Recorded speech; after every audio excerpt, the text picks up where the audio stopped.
Well, I'll do a quick sort of introduction, just so for those people who are coming in. I'd like to start out by just doing an acknowledgement of country. So I'd like to acknowledge the Bindal and Wooguru Kaba peoples and the traditional owners of the land where I'm calling from, the Yunbiden Island and Magnetic Island. So I'd like to acknowledge and pay respects to all the elders past, present, and future.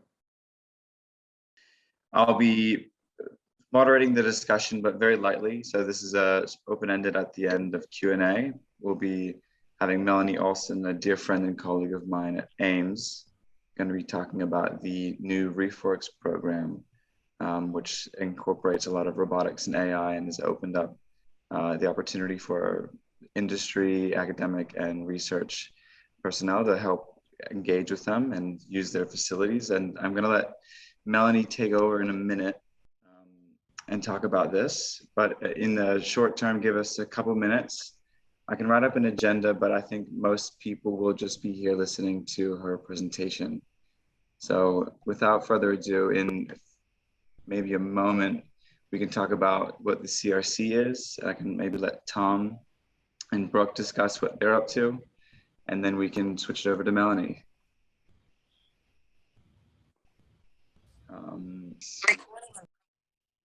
Great. So Brooke, would you like to introduce yourself as a new member of the CRC?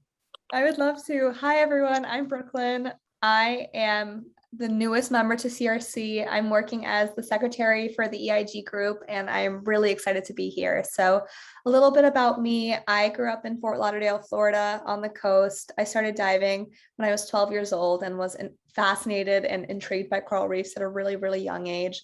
And then in college, I desired a radical change and I moved to the Rocky Mountains. And so I was landlocked all 4 years of college and got my engineering degree. I got my degree in environmental engineering and policy. And then when I graduated in 2020, I was realizing I wanted to get back to my roots of marine conservation. And so I went back to the Florida Keys and I interned with this Coral Restoration Foundation.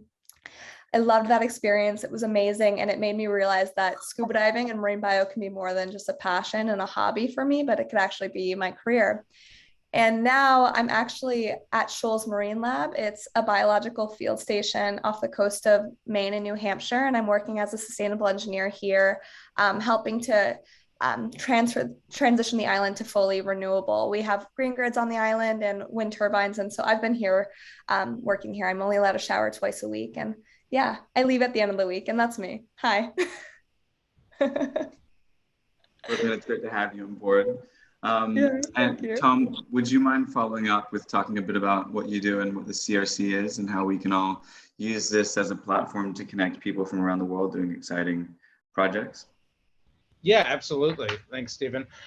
So hi all, Tom Moore here. I am with NOAA, where I manage our coral reef restoration work, but also am the co-chair of the Coral Restoration Consortium. And so for those of you that are not familiar, the Coral Restoration Consortium is a community of practice that brings together scientists, educators, practitioners, researchers, engineers, and everybody in between into the same tent to talk about coral reef restoration and try to have us collaborate a little bit more than we previously did in the past, and certainly collaborate with other industries that we have not done a very good job of doing in the past at all, like engineers and others, to further advance our mission of doing more coral reef restoration, more effective coral reef restoration.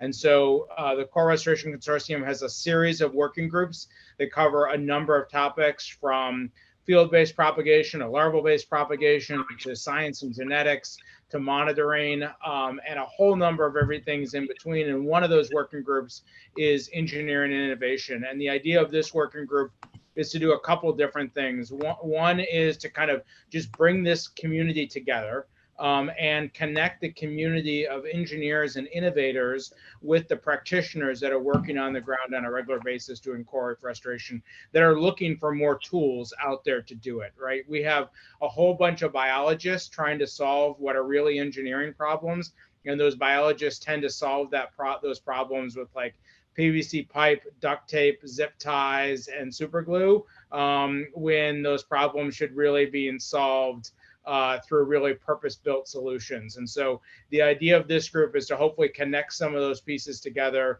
and get some more purpose-built solutions in the mix. So I'm super excited to hear what Melanie and company are working on as part of the RRAP program. We have lots of connection between CRC and RRAP, but it's always good to gain more. So welcome everybody. And for those of you that are not super engaged with the consortium, would encourage you to continue to become more engaged with this group or others. So thanks, Stephen. Thank you so much, Tom. And I really appreciate that introduction to Mel. So Mel has drafted up a couple different presentations for us, but I think we're going to go for the one that is about 20 to 30 minutes. And I'd just like to preface this by saying after that 20 to 30 minutes, we can open up to Q&A. Feel free just to either pop a question in the chat as she goes along and we can revisit it later, or we can just save it for the end. So without further ado, Melanie, thanks for coming and good morning. And would you like to get started with your presentation? Definitely. Thanks, Stephen. And thanks for the introduction, Tom, to the group. You're preaching to the choir. I was just listening to you talking about the need for engineering applied to some of the biologist problems. I think it opens up completely new opportunities to the whole reef restoration initiative. So exciting to hear that. And a little bit of background about me. So I'm actually an electronic warfare engineer. I spent 10 years with defense working on all sorts of technologies. And one of the things I always saw there was there's so much out there that we can apply for different domains. It's not classified. It's none of that. It's about knowing who's working with what in what domain and then just reapplying it. And in this case, we're applying it to coral reefs. So that's my passion about trying to get the best tech we can out there, supporting our researchers so we can do a better job. So in my presentation today, I'll see if I can beam it up. Fingers crossed this will work. We've actually just blocked Zoom because it's been diagnosed as a security breach for governments, but it's working, so this is good. Can you see this? Yep. Excellent. So I've actually expanded on the topic a little bit with regards to ReefWorks. It's a really quick one. ReefWorks is Australia's tropical marine technology test range, but it came about after a bit of a journey at AIMS where we were really focusing on solution science. So I've broadened the presentation out a bit to include some of our robotics and AI initiatives because they all play in together with the test range. But please feel free to ask questions along the way or at the end. And as Stephen said, it's about 20 minutes or quicker. I tend to talk fast, but we'll try to slow it down a bit. So firstly, for those who don't know too much about AIMS, we're Australia's tropical marine research agency. So we work everywhere from the Northwest Shelf over in Northern Australia, Western Australia, all the way across through the tropics, up through the Northern Territory, and then right down the Great Barrier Reef. So we also work with our traditional owner partners. So we do sea country science as well as traditional Western science. And our remit is really trying to develop and ensure a sustainable blue economy in Australia and make sure our reefs are there for years to come. So from the technology side, it's been a very long journey with AIMS. So we've been trying to do leading marine research since our establishment for 30 odd years. And actually, I think we're just hitting 50 years. So it's been quite a long time. And our journey with technologies come along from discovery, where we were trying to work out where do we best invest? How do we upgrade our programs that have been going for 30 odd years to do better tools without completely compromising our long-term baselines? And then we got into more understanding about how is our data helping us to make decisions? What can we learn about human impacts? How can we support our regulatory and leadership requirements? So basically AIMS does research that then informs decisions down in Canberra, which then goes up to global decision makers. And right now we're in this phase where we've done a lot of this background work and we've switched to solutions delivery mode. So this is where we've taken all that knowledge, we've got that trends, and we're working on products to actually help solve or assist the reef and restoration activities, forming global partnerships with technology partners to try and roll out solutions. And that means doing a lot of collaboration with industry. So definitely moving from that traditional science-led initiative, I guess, to now more of a multidisciplinary approach where we're shifting engineering off to engineers and industry. We're shifting the biologist research alongside the ocean physics researchers and stuff, and trying to have a more combined approach. So AIMS itself, I've just got a map here showing all these little dots are where we've got infrastructure. We've got a huge amount of infrastructure out on the reef. A lot of this was done with some engineering in mind, but a lot of it is literally cable tied sensors to subframes. It breaks my heart as an engineer looking at some of these things when they come back and I go, oh my goodness. But then you hear that was designed 20 years ago. And of course that makes sense. But it's technology has undergone a revolution and it's time to change. And we can do so much more with less if we change. So we've got 2 ships at sea 24/7, Solander and the Cape Ferguson. We've got pictures there. And also the most recent one is our ship, the guys who crew our ships, Riverside Marine, they retrofitted out a sea ferry that goes to Magnetic Island with cars normally and reverted that into a container ship with containerized science. So this comes back to trying to come up with new solutions to get more people out there. And now that's supporting our reef restoration program. So I'll have a diving container, a technology container on this ship and different teams, and they're going out on a specific mission. And each container has a different element, whether it's engineers or the scientists. So it's quite interesting. But why are we doing all of this stuff when we've got 3 ships? So you can't really get too far with that. Well, the thing is, we've actually had to go into autonomous systems. And the reason is we've got this strategy of employing technology to double our info in half the time and half the cost. So the engineers are saying, oh yeah, that's easy, we can do that. The scientists are going, we have no idea how you can do that. So it's this clash of disciplines. But the thing is, we've got a huge area of coverage here. There's no way we can cover that with 3 ships in any reasonable time to impact some of the decisions that are happening with regards to climate change. And we all know that's impacting everything. And we need to get some of the naysayers over the line to say, hey, there really is a problem. And hey, this is how the reef is being impacted by that.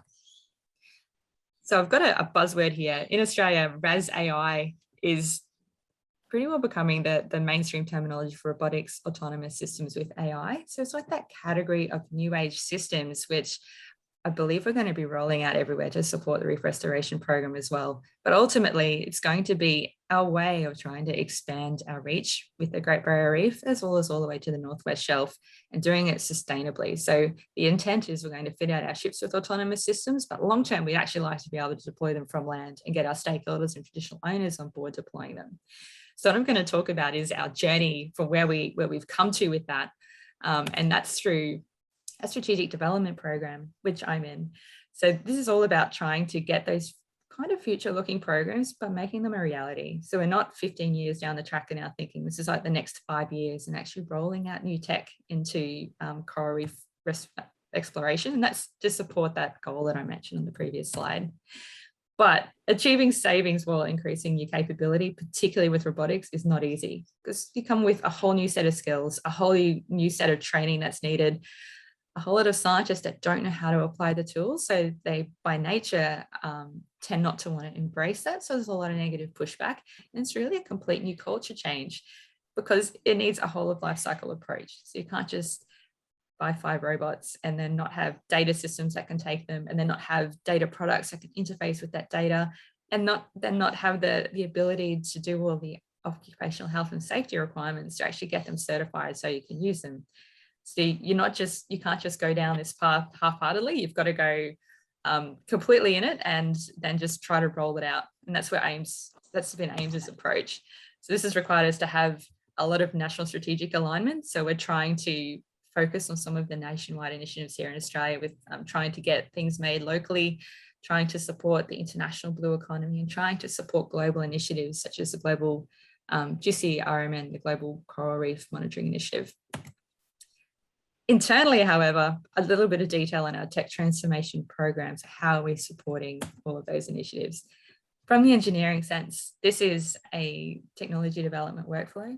So from any bit of technology, whether it's AI or robotics or sensors, you go from proofs of concept to prototype to pilot to operations. It's just how it works.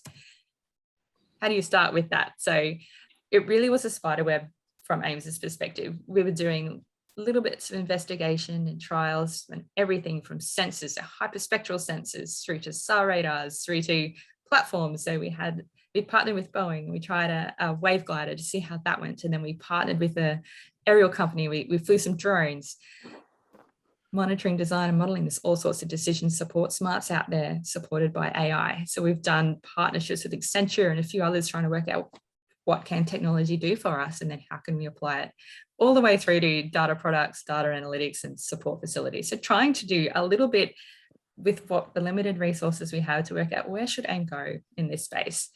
AIMS go, sorry. So we've done this over the last 5 years and a little bit before that, but technology has really only ramped up in the robotics and system sense, I would say, in the last 5 years, at a point where people other than defense can really play with it.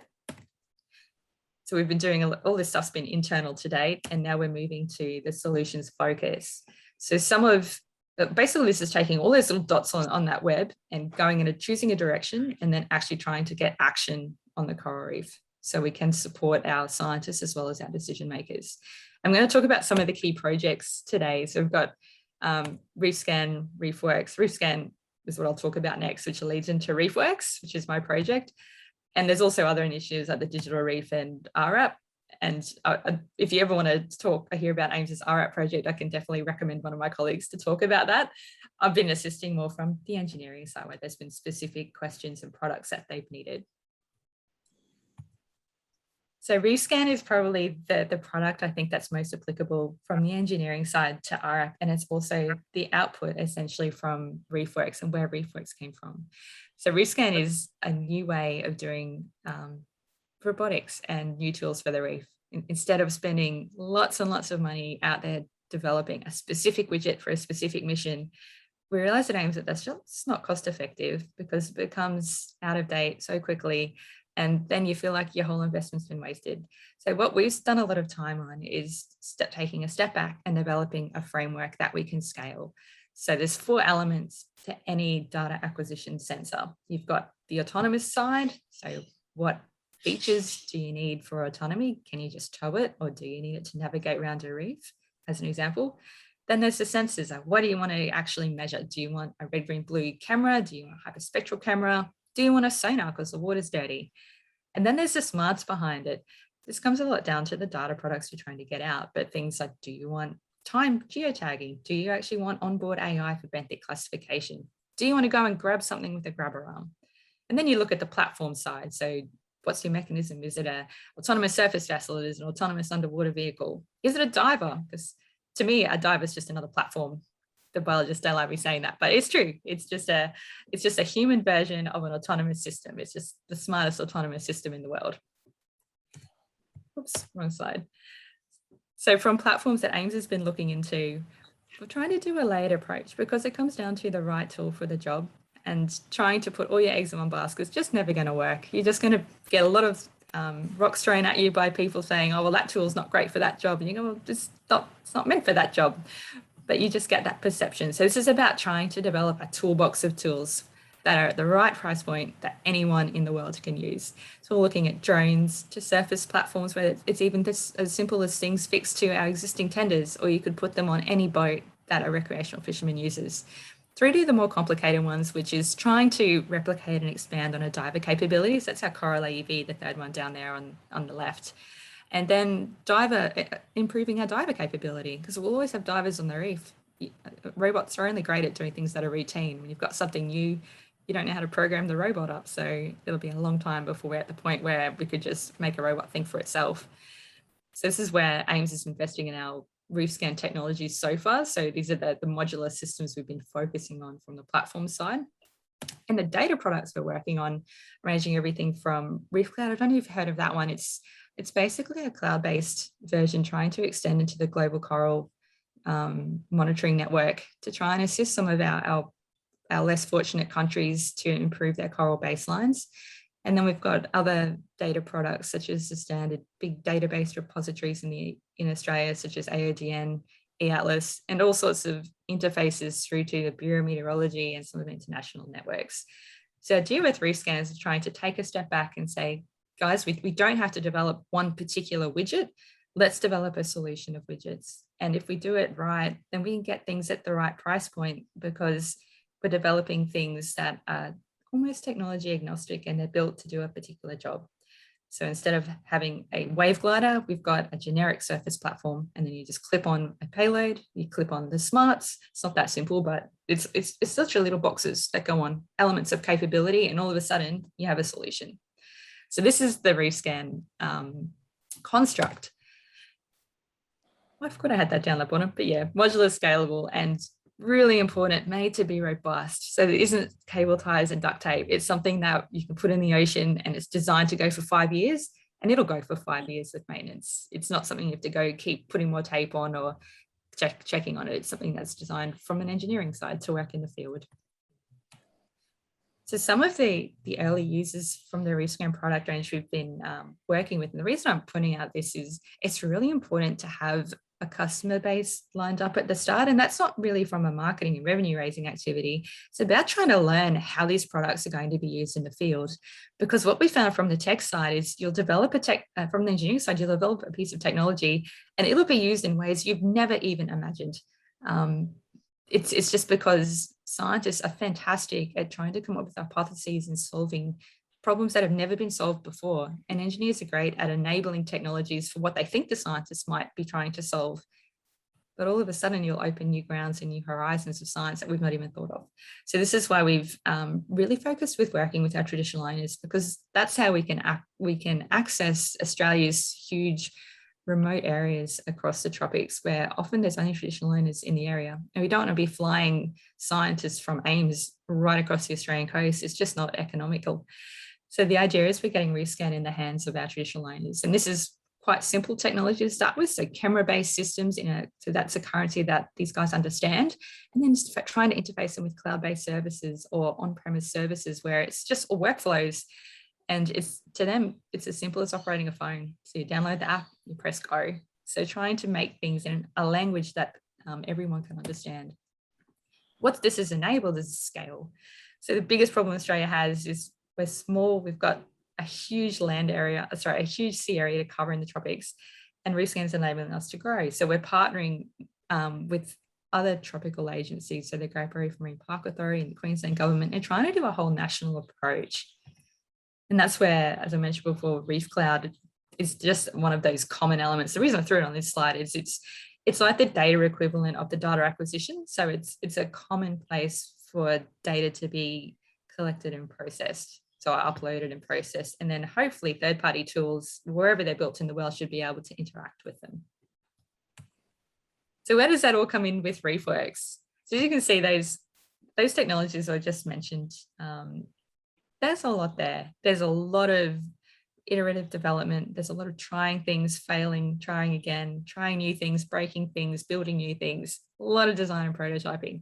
And we realize today is we are really, really lucky in that we are a Commonwealth agency and we're based in the tropics. We've got a beautiful wharf in a restricted zone, and we can actually do this technology testing safely and cost effectively because we've got all the support infrastructure here. All the industry partners that we have and some of our other government agencies further down south, they're a little bit stuck in that they don't have access to the tropic waters as easily as we do. So it's really, really expensive to get in the water and test robotics and AI technologies. But the key thing with these types of systems is you do need to do an awful lot of testing. We've had things overheat virtually instantaneously in the tropics. It's so much hotter up here. Put it in the water for 24 hours and it's covered in a biofilm. You just don't have that level of life, I guess, down south in the water, and you don't have that heat. So you really need to have access to the environment in order to speed up your development cycles. Otherwise, you're sending a team up north. It's really expensive. Do a test, come back down, and you'll make a small improvement, but then you've got to go and do it again. And we're trying to get stuff developed quickly, so we're trying to do things iteratively. So we came up with the idea, well, okay, we're really lucky at AIMS now. We've had good fortune with our autonomous systems, but that's because we've got the infrastructure to support the whole development cycle. So let's open up our doors to Australia's industry and beyond. I hadn't thought internationally we would focus within Australia, but anyone who wants to develop marine technology for the tropics, let's see if we can leverage AIMS's existing infrastructure into a test range. So instead of just being AIMS's test range down at our wharf and down at our reef sites, let's make it Australia's tropical marine test range. So that's where ReefWorks has come from. And it's focusing on the three elements for test and evaluation, just that iterative design cycle.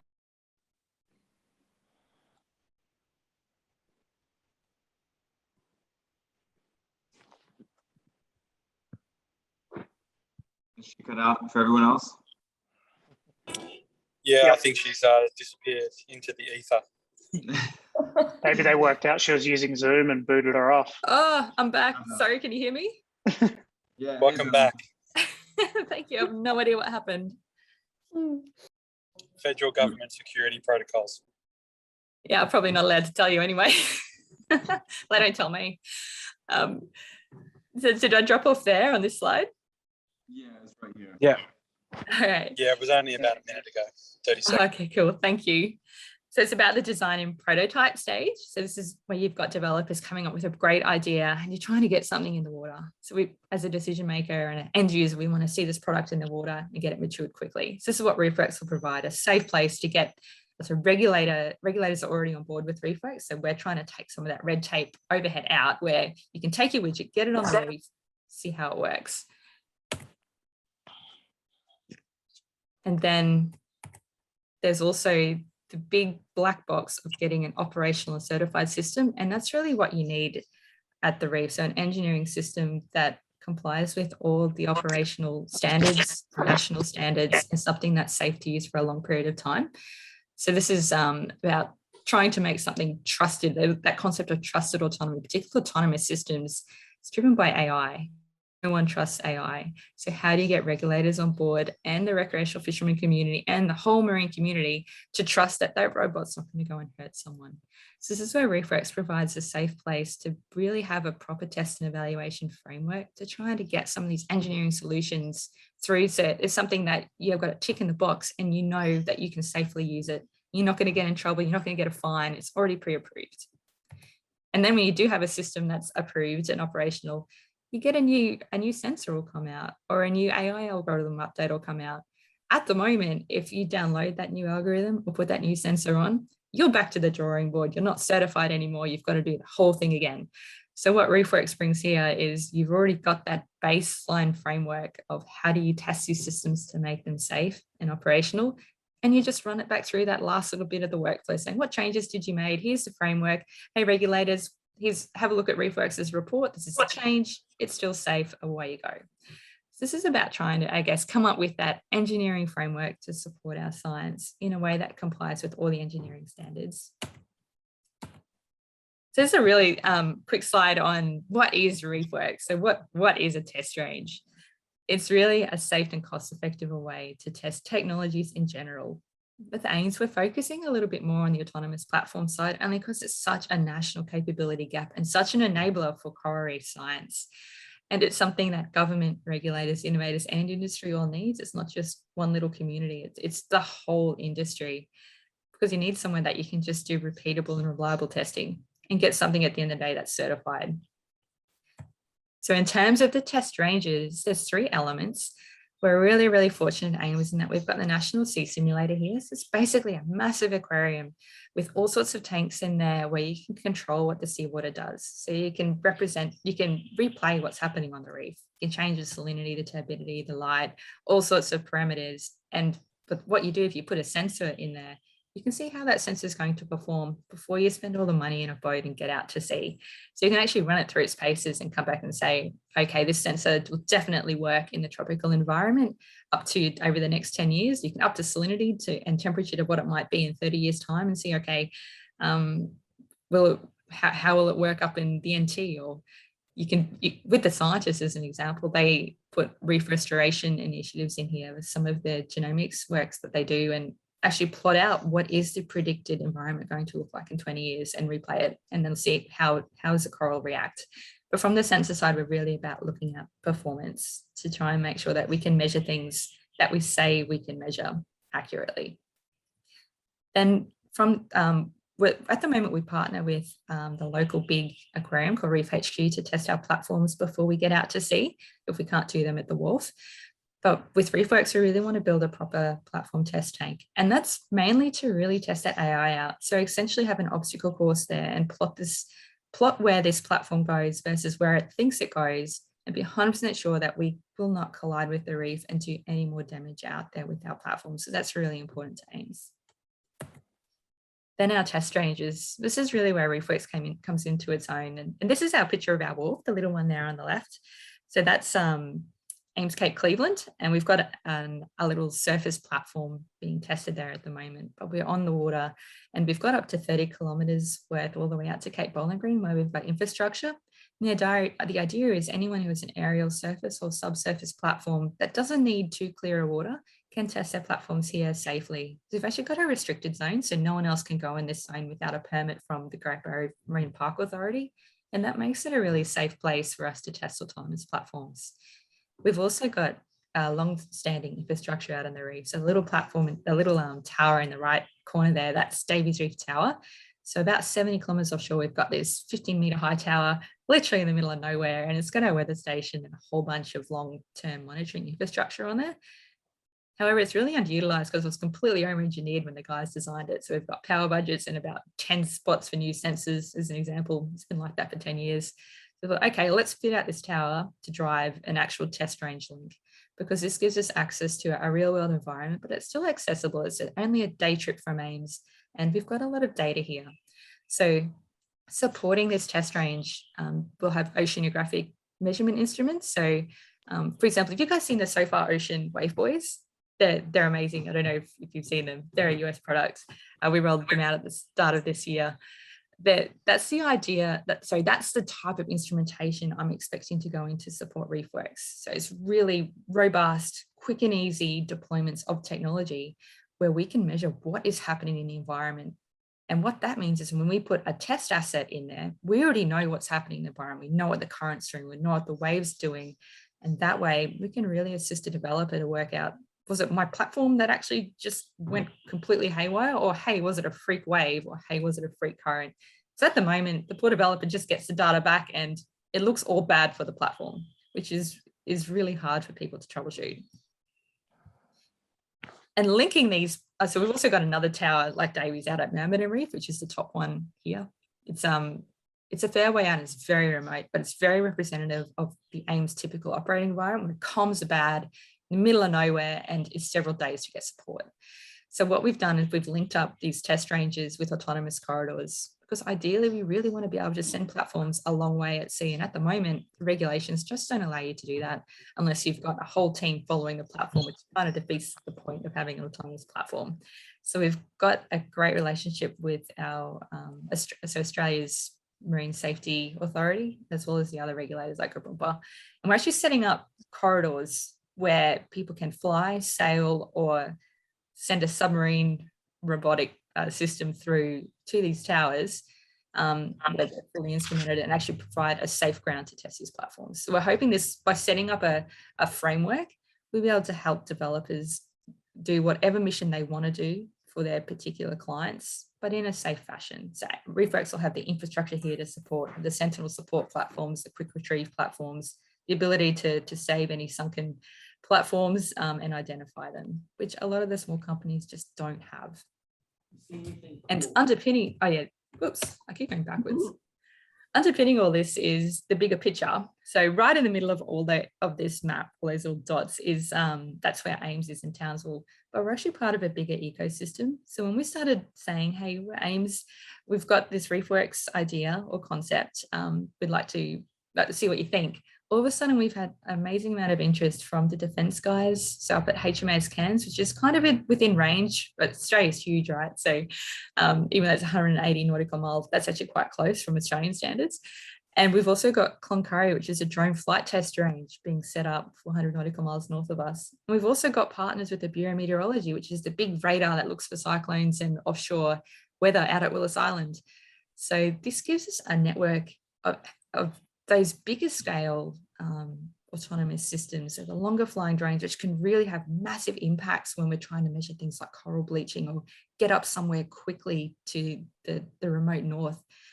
It's brand new capabilities, but we've got the opportunity here at Ames to be that link and be that connection to the marine environment, and thereby get that technology flow happening into the marine science world, which has never been possible before. And underpinning all of this, of course, is a digital environment.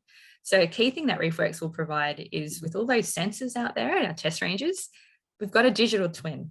So we're partnering with a group in town that's a big modelling and simulation centre that's being built here in Townsville. And what that'll provide is the ability to use existing technologies through gaming engines. So Unreal or Unity are the two main ones, used both at Ames.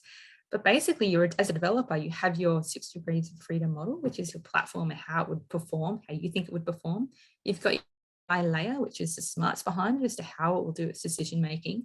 You overlay that into a realistic environment layer that ReefWorks has measured. So this is the currents and the waves, and also the bathymetry, and we do photogrammetry maps of the reef as well. So you have a photogrammetry map in there depending on if it's what you need and your mission. And you'll be able to replay back really accurately what happened at the reef when you're back on land. Or you should be able to dial into the portal and put up a representative environment and see how do you think your platform will behave before you actually get there, which is something that we don't really have for the platform developers at the moment. So ReefWorks is trying to do this end-to-end ability to test technologies cost effectively and safely. So again, the right tool for the job, land-based tank, if that's all where you're at, and put a stage development process out there. Don't get your brand new technology and put it out on the reef. Actually have the ability to test it in close before you get to that stage, because most things will fail if you put them straight out on the reef first go. So I've just got two quick videos as an example. So using the ReefWorks construct, this is our coral AUV, hoping it's loading for you. But this was the example of the digital twin environment, where this was a measurement of John Brewer Reef. And that's a coral AUV platform, which any platform developer will have. It's their 3D model, it's just their AI overlay. And this is just an example where they plotted in coordinates, it's interfacing with the test range here, which was a John Brewer Reef range. And you can actually see how the platform is thinking in this one and behaving. So I'll just play it a little bit further where it starts showing, but with the coral AUV, the reason AIMS invested in this platform is we really needed to be able to identify where the reef is and navigate around the reef face, because that's where a lot of the interesting coral is. So here you can just see the sensors are showing what the platform sees. So it sees bathymetry or obstacles from its perspective. You can see where the hotspots are in terms of how is it getting too close to the coral, where does it need to go, what track does it need to follow. But this is the type of capabilities that you'll get back as a developer and as a decision maker in a company. Looking at this data, you can actually, and a regulator, you can see, oh, actually, I can put myself in this platform. I can understand where it's going. At the moment, they'll put an autonomous underwater platform over the side of the boat and they just look at the water because you've got no feedback. You get a little bit of a few acoustic pings, but you don't get that understanding of what is it doing. And that's what the regulators need. They need it in their own language. So then you've got your digital model, you've tested it, you go out to the reef, and I've just got a quick slide to show this is what it's actually like in the reef environment. It's very operational at the AIMS level. So you have a limited amount of time to get things going, which is why it's so important that when you get on the ship, everything's shaken down. It's just going to get in the water and go. This is our first of class test with the coral AUV. So we've got partners with QUT, that's Matt Dunbaben, if anyone's met him on board, amazing roboticist, best I've ever met, and basically programmed it up. Eventually this will happen with an app, but we had the app on the computer because it's bigger screen to see when you're doing R&D. And literally this is what happens. You just throw it over the side of the boat and you hope that it comes back. So from a regulator perspective, this is why it's so important to have those extra data sets, understand what the ocean's doing, get the first eye perspective from what the platform thinks it's doing, but more importantly, actually get an independent eyes on of what is that platform doing. So from the range perspective, not just what it thinks it does. This one's a little bit of a sidetrack, but because there was AI in the meeting title, it's my last slide. Once you get all that data collected, when you're out. It's fine, it's not much. I just wanted to put up one. So the AI side is going hand in hand, that whole of workflow approach. And this particular data set is a video camera that we put down. It's called Bravs. It's got a little bait bag on the end. And how it ties in with the rest of the other elements is we've also got coral imagery coming in from cameras, so video and cameras. And we're developing tools on the other end of that. So ReefWorks, once a platform, we think it's working okay, it goes into the data product side, where we're trying to work out how can we actually make our data processing side more efficient. Again, it's coming back down to trying to double our time and half the cost. That video went really fast. I don't know why, last one went really slow, so apologies for that. But we're not doing it alone. So we've got huge partnerships that are trying to extend to anyone that's got the best technology out there that we can use. QT, IMOS, trying to bridge the defense and marine science gap, because there's a lot of technology there that these guys can help us with. And if we get them on board, then I'm hopeful that they might really take up the climate change mission and the coral reef restoration mission. And if they're in the area, let's see what they can do to assist. And also some of the big defense players, the technology players, again, have to get stuff at the right price point for us to use, as well as trying to have a whole nation approach, and not just AIMS trying to do technology on its own. It's about trying to bring along all our partners with us and do what we can that's in the best interest of our coral reef environment. So that was my presentation on our technology elements, ReefWorks, and then a little bit touching on what happens after ReefWorks, and you've got a platform that does something. But we are trying to do that engineering approach, and open for any questions.